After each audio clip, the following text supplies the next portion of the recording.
Hello, my dear friends. Let's start another chapter today. This is chapter number 4 from your first unit. I hope you remember the theme of the first unit and another chapters. I think we had already studied I Will Fly by Dr. APJ Abdul Kalam and his first flight by Liam of Laherty. Both of them were highly motivating stories and speeches. It was a story, his first flight, and I Will Fly was a speech by Dr. APJ Abdul Kalam. Both of them were highly motivating, I remember it. And overall, the theme of this chapter is to motivate you, because after 10th standard you are getting admission in +1. So our textbook makers or the think tankers behind the textbook have a great intention to motivate you when you go through the +1 and +2. Hope you understand their feelings, and I think it would be good if we get motivation in our life. We will go forward a lot, isn't it? I hope so. So let's come to the topic today. The name of the chapter, as you can see in the board, If. Maybe you think, why the name of a chapter? This is a poem, okay? Why If is the name of a poem? Because it's not a sentence, it's not even a full word, it's just a word, if, because it has no any meaning independently, right? It has no any independent meaning, because to get meaning for this word we should add another clause, another sentence with this. So why the name If? So you will understand the importance of naming the poem with the word if. And the author is Rudyard Kipling, is a famous short story writer, poet, and mostly he was writing tales. And the poem If is one of his famous poems. And another thing, he was writing praising the British soldiers in India. And as you can see, this is part of +1 English and unit 1 lesson 4, and I remember that there is chapter 3 is remaining. That's also another motivating one. It's like a biography of a great personality. Hope you heard about him, Stephen Hawking, the great physician. Don't you remember such a person, a great one who really motivated the people by his life? Anyway, coming to the poem, before that, as we do in every chapter, we must have an introduction about the poem. So form of the poem or type of the poem, there are many kinds of poem. We'll be discussing that. Anyway, this is the poem If is a didactic poem. Have you heard the word didactic? Didactic means giving advice or instructions to other people. I hope you don't like advices, right? In your life, especially in psychology, we say that if you want to know that your child or your boy or your girl has become teenage or he just grew up, there will be one symptom you can surely identify whether he is a teenager or not. So what is that symptom? Symptom that he won't receive or she won't receive any advice. That's it. So this age, 17 or 16, up to 25 or 24, we people don't like advice. And one thing is, this is the age that we get more advice from our parents and teachers and society, right? And we don't like those people also, isn't it? Right. We have our own intentions, we have our own dreams, and we want to go through a different world. We want to dream a lot. We want to go through the ideas which we have already made in our life. And if someone come and tell us, why don't you do like this? Look at the person who got the first rank in your class. Why don't you become like him? Isn't it? So this is such a poem, but never think that it's a boring one. I'm not going to advise you. This is a poem like a father advises his son. But this way of talking or this way of advice is greatly motivating, never blaming. Or I promise you, once you read this poem, you will feel it. And personally speaking, I feel this is one of the most favorite poems for me. If by Rudyard Kipling. Even before I was teaching in +1, or I was reading this poem, and if I go for any class or any motivational sessions for other students, even if they are not in +1, I go and refer this page because I will get a motivation. Sometime if I get desperate, never think that I am just talking blunders, or I just tell everything.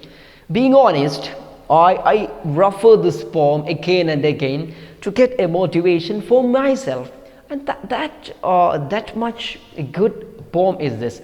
So first of all, understand the poem If is a didactic poem, means a father instructs or advises his son how to grow up. So how to grow up means there is a similar poem you can see from Abraham Lincoln to his there was a letter from Abraham Lincoln to his son's teacher. In that poem also, maybe you had studied this in 10th standard or anywhere, because in lower classes we had that one. So it was like an advice, same time it was like a motivation, how to grow up, how to move forward. And never think it is an advice or instruction. Think like sharing an experience, an elder one. Like what, for example, if I have already lived the age which you have covered, or which you are going to cover, and I have already covered that, so if I give you, for example, if I give you instruction regarding your life after experiencing my life, it's like giving you a positive idea about your future, right? One more example to simplify this. If I went to a village and you are coming back, is it? Then I would give you advice, right? Because I have already gone that way, so I know which are the good ways or which are the shortcuts to reach that village. Like that, here if the father already had lived his life, so he does know how to go forward, how to move forward, how to tackle the situations, and how we can gain the trust of others, how we can be self-motivated and self-confident all time in our life. Okay, and a number of do's and don'ts that you don't like in your life, I know it. For example, if someone tell you do this, don't do that, these people don't like it. Anyway, here you can see a number of do's and don'ts, means something you can do and something you don't do that. So here, never think it will be boring advice. It's really a logical one, interesting one. Before that, just some words about our author Rudyard Kipling. Joseph Rudyard Kipling, and don't forget to read it with me. Joseph Rudyard Kipling, 1865 and 1936. Look at the age he lived. Okay, an English short story writer. So mostly he was a short story writer, poet, and novelist. Is chiefly remembered for his tales and poems of British soldiers in India. See, what do you mean by tales? Tales means like stories and something that doesn't happen. Okay, interesting stories which you can read in your small like Magic Pot, another like Balarama, Balabhumi, such books you read. Such stories are known as tales and poems of British soldiers in India. So he was mostly writing, praising the British soldiers in India for children, and his tales for children also he was famous. Kipling's If, perhaps his most famous poem. I told you that. So If can be the most popular poem from the poem collection of Rudyard Kipling, and that poem If attracted immediate nationwide attention. Hope you know that we people are lucky enough at certain point. Maybe there will be good writers, there will be good scientists, there will be good doctors, but in certain point of life they become famous. Many YouTubers are there, many teachers are there. When they do some videos or when they do something extra, sometimes they become famous. Like that, the poem If gave a nationwide attention for our great author Rudyard Kipling, Joseph Rudyard Kipling. See, and it soon became a popular one. So soon the poem If became a popular one, and when you read it, you will also understand why this poem is famous and popular one.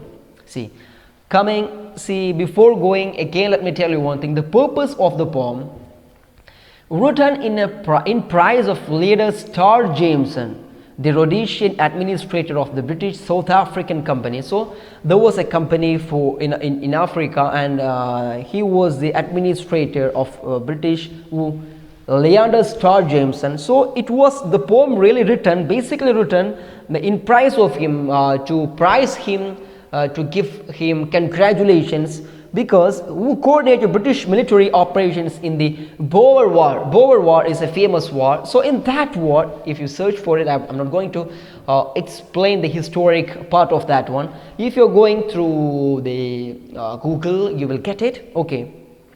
So he coordinated the war. That's why praising him, this poem was written, and gives concrete illustrations of good personality traits. Means concrete illustration means the real, how you can be a real person, how you can be a very good personality. You will get trait means such elements of very good personality. You will get it from the poem. And he helped the son to uphold the moral values. So moral values are important in our life. Never think that moral values means to sit in the corner of a class, always take a book and study, and not even talk to your friends. Never think. Values are like your standpoints, or the way you act with people. You don't need any value if you are sitting simply in a class and not talking with anyone. But you need values. When you need values, when you like to talk with your friends, when you would like to talk with your parents, when you would like to talk with your teachers. You need manners. So good manners are good values. So you should keep that, because we are evaluated in front of the people not on the basis of your score or the mark, or the full A plus you have scored in your 10th grade examinations, or the full A1 or the 100% mark. It's all about your manners, your mannerism, and your values. At least you think that. If all people tell about us, he's a very good personality, don't you like that? I think nowadays people, or the new generation has a trend of not being good with others, because they don't like to say that they are good people. So always be good with values. I never tell you that simply always studying and always doing good things. No, it's about your interaction with teachers, your interaction with friends. So at least people will tell about you, oh, he has a very good personality. When someone tell you that, there is a point about you. Understand? Okay, so coming to the poem, this is a stanza one, or the first part of the poem. See, I hope you will read it with me. See, so why this poem is named If? You can see many if clauses, 1, 2, 3. Now on the first stanza it's 3, and coming stanzas also is this. So about if, you have to understand one thing. If you tell a word using if, that sentence is incomplete until you add another clause or another sentence. The grammar of if is a separate one. We'll be discussing that after this. The grammar of if, that's a separate one. You should understand about that, how we use if. When we use if clause with a simple present and simple past and past participle, what are the differences coming in the main clause also. So if, for example, if you can keep your head, someone tell, if you can keep your head, This sentence is incomplete. So all the sentences are incomplete. It will be completed or it's finished only when we add the last sentence of the fourth stanza. Totally this poem has 4 parts. So in the last stanza only you will understand it, but I will tell you to for make it easy for you. If you can keep your head, you will be a man and all the world will be of your own. So that is a full sentence. So understand, the full sentence is like, if you can keep your head when all about you are losing theirs and blaming it on you. That is the first clause or the if clause. And to finish that sentence we use a word that is if you can keep your head when all about you are losing and there and blaming it on you. If you can keep your head when all this happens, if you can keep your head long, you are the man and all the world will be of you. So that is the second clause or the subordinate, the main clause or the after the if clause. To join it together, then it will be a sentence. Okay. So that's about an introduction. So let's start it. Are you ready? So read it with me. If you can keep your head when all about you are losing theirs and blaming it on you. If you can trust yourself when all men doubt you, but make allowance for their doubting too. If you can wait and not be tired by waiting, or being lied about, don't deal in lies. Or being hatred, don't give weight to hating, and yet don't look too good nor talk too wise. So if you are doing all these things, so let's come to the point. The first thing in the first line, what was it? If you can keep your head when all about you are losing theirs and blaming it on you. For example, you have created many things, many dreams, many achievements, but in a moment you lost all those things. And everything about you is losing, like you are going to fail in your life. But still, if you are capable of keeping your head long, if you are capable of keeping your head high without any complaints, you are not going to make complaints or bad comments about your problems. So that is a great self-confidence and that is a great mental ability. And local people or the average people never do that. If you wanted to keep quiet, or if you want to do a lot of things in your life, understand, you should be such a person. If you want to do many things, for example, if you lost something, or for example all about you are losing, your marks, your ability, your control, everything is losing, then still if you can keep your head long, means keep your head means if you can keep your head when all about you are losing theirs and blaming it on you, means keeping your head means if you can keep the standard and not losing, not bowing your head. But don't think that to be greedy. It's not about to be greedy. And coming to the second, if you can trust yourself when all men doubt you, but make allowance for their doubting too. It means when all people doubt you, like they say, this man, he can't complete this course. Why we sent him for that? He cannot finish +1 science. Even after scoring full A+ in 10th standard, somebody will tell you, oh, that was a lack from that boy. He cannot complete. He can't score full A+ in +1 or +2. Like that, in all our ability. For example, if we go to play cricket, so it was our turn to bat, then our teammates or other teammates simply laughing at us. They are simply laughing at us and they say, no, this man cannot do that. Still all people doubt you, doubt in your capacity, they doubt in your ability, they doubt in your caliber, they doubt in your self-confidence. But even all people doubt you, if you can trust yourself, Because you are the person who know yourself the most, right? No other people. You know yourself, you know your abilities, you know your negative points, you should know your strength, you should know your weakness. So to trust yourself, that point is highly important, and you should underline that. You trust yourself. To trust yourself, you should gain one thing, that you should know your strength, is it? And you should know your weakness also. So understand, if you can trust yourself when all men doubt you. What you mean by trust yourself? I have trust in myself. When someone tell you, for example, in a classroom, somebody tell you, you just Fahad or Fida or Fatima, come, you just be the leader in your class. So you said, I cannot be leader, and all other students are also talking the same. They say, he can't be a leader.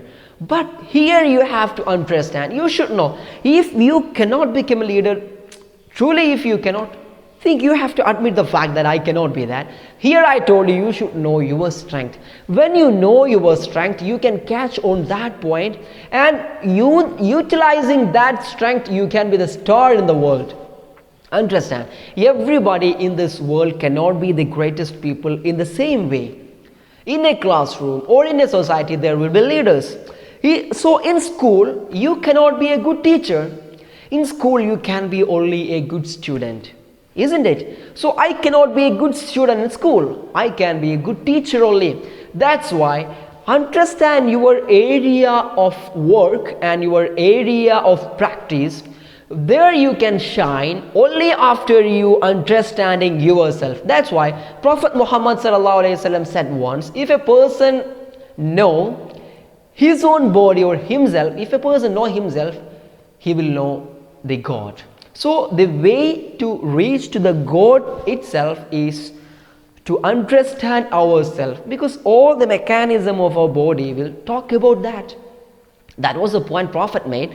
But here you have to understand. So when you trust yourself, even all men doubting.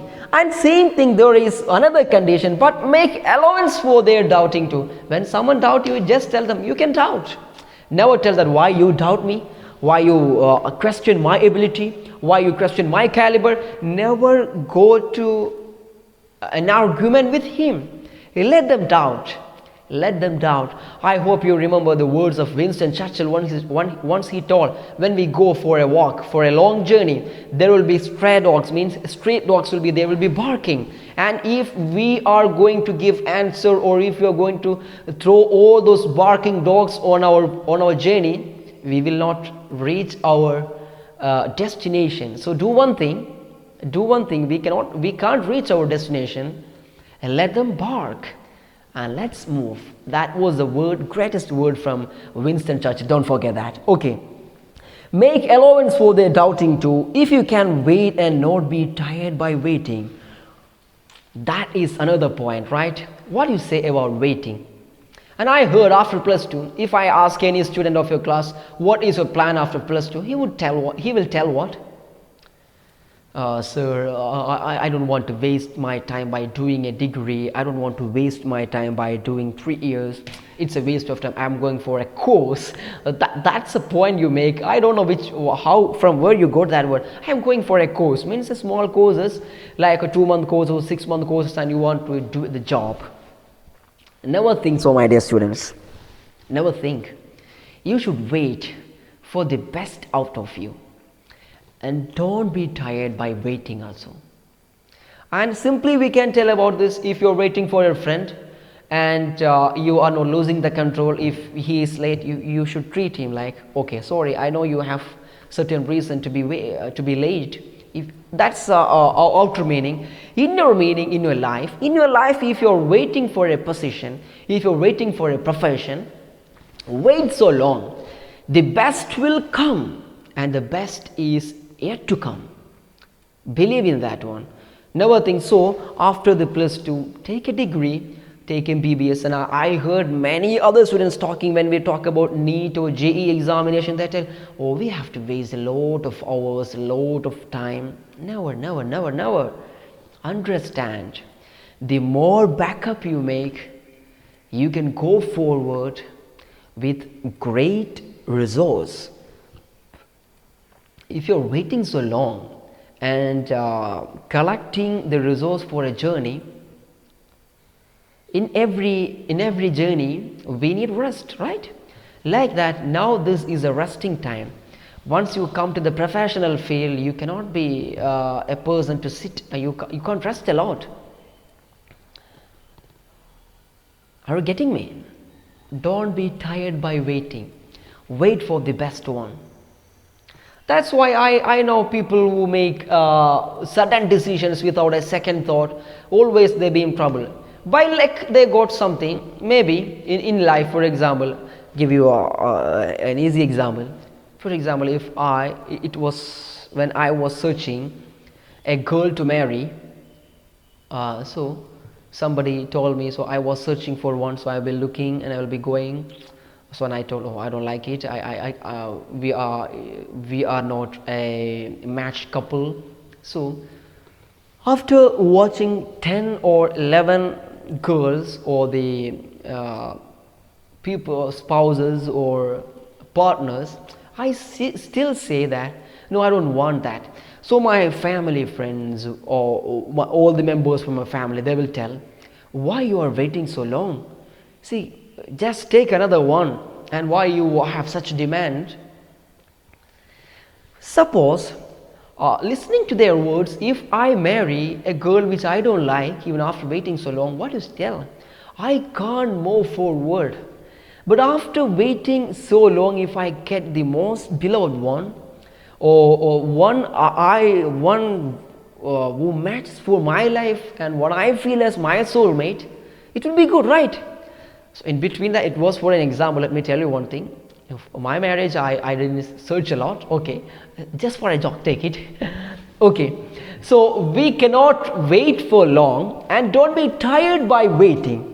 And if you can wait and not be tired by waiting, or being lied about and don't deal in lies, this is another character, another moral values you should keep in your heart and all through your life. Whether you are a student or a teacher or a father or a mother, don't lie in your life. Even people tell lie about you, and to give them a trap, you are also trying to lie. That's never the good way. Never it would be a good way to react for that lying. I never think so. Understand it. Okay, so lying is the most wretched character, because once you lied, you have to lie a lot for what? To keep your promise, or to keep your standpoint, you have to lie about. Once you told the truth, what happens? Maybe they will punish you, they will think think very bad about you, maybe. But after lying, once the truth will come out, is it?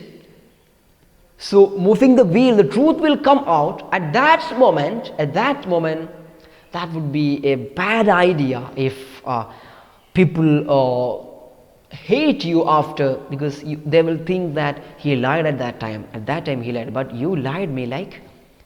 So better you be honest. Honesty is the best policy. Means once you tell the truth, you can be free in mind. When you have a bad quality, or when you have something to hide in your heart, you can't move forward with a great motivation.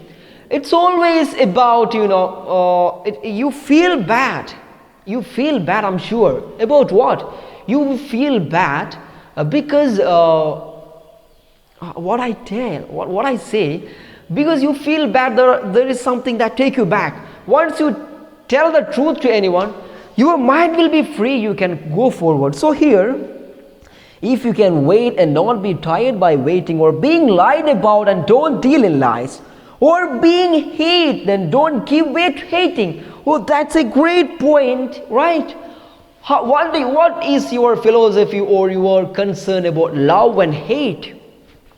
I know that we people love, only someone is ready to love us also. Never. If you can love your hater, that's a point. They will also on your track. If you hate your hater, what it means? What is the difference between you?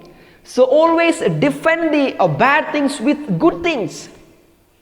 As Holy Quran says once, see, you have to defend the bad things with the good things. So if there is a hater for you, never think, oh, I should also hate him. So there is no difference, because if you hate him, there is a reason for him, and for to hate you also. So never give a reason for others, and look at the prophets or the great leaders. If that people hate everyone, they cannot make a change in the life, and we're hating, and yet don't look too good nor talk too wise. And the last point, underline this: you are not a great personality. Even you are not too good, nor you are talking wise. Talking wise means like an intelligent. You are not an intelligent person, but still you are talking not good, but you don't give for way for hating. You don't lie with others. You are ready to wait. Then you don't blame others. You will keep your head along always. Then if you can do all this, you are a great man, and all the world is of you. That's it. Okay, so let's rewind what we said. The first stanza is about self-confidence. First 4 lines. Don't you remember the first 4 lines? Look at this. If you can keep your head when all about your losing, and there isn't blaming it on you. If you can trust yourself when all men doubt you, but make allowance for their doubting too. That the first 4 lines were about self-confidence. 5th line: if you can wait and not be tired by waiting. Patience means you should be patient and not hurry. So patience is a great character, or a good value you should keep in your life. And lies: don't lie even if others lie. Tell lies to you or about you. Hatred: don't yield to hatred through others hate you. Okay. Pretensions means be genuine in words and deeds. Means last line, look at the last line. And yet don't look too good, no talk too wise. Even if after all that, you should be the great personality with your pretensions. Means you are genuine and good in your deeds. So don't forget, if for examination, if you're asked to write the theme of the first stanza, see, self-confidence, patience, don't lie, don't hate others, and be with pretensions, means genuine in your words. So to understand it again, let me tell you, according to the father, what should the son do when others blame him? Should he blame them others also? No. The father advises his son to stay cool and confident when others blame him. And look at, according to the father, what should the son do when others doubt him? He should also doubt him, or he should react. He should talk badly to them? No. You know the answer. The father suggests us that his son should be confident and trust himself. When others doubt him, he should also understand why others doubt him and correct himself. That's the point. When someone doubts you, understand. Just give them allowance to doubting too means. For doubting too means, you should understand why they doubt. So if without any reason people don't doubt us. See, according to the father, what should the son do when others hate him? When others hate him, he should not yield or surrender to hatred. Means don't surrender to hatred or yield for hatred, because if you are surrendering for hatred, what happens? You and him like one. There is no any difference between you. So come to next question from the chapter for the first stanza. What does the father says about patience? The father says that his son should be patient enough to wait. He should not get tired or impatient by waiting. I told about waiting for your course, waiting for your life. So waiting would make the best result. Okay. So come to understand it again and again, let me tell you, what does the father says about lies? Whether father says it or not, whether father tell it or not, you should be careful in that one. The father thinks that his son should not indulge means busy in lies or indulge in lies, even if all around him are liars, and he advises his son to be honest and truthful. Okay, so I would like to advise you also to be honest and truthful. See, What does the father say about pretensions? So this is the last question. So we were talking about self-confidence and patience, lies, hatred, everything, and pretensions is the last one. The father says that his son should be genuine in his words and deeds, right? So that's about pretension, and it's a very good character. So I hope you are impressed with the first stanza. We will be going through the second, third and fourth stanza in another class. Hope you enjoyed it very well. Thank you so much.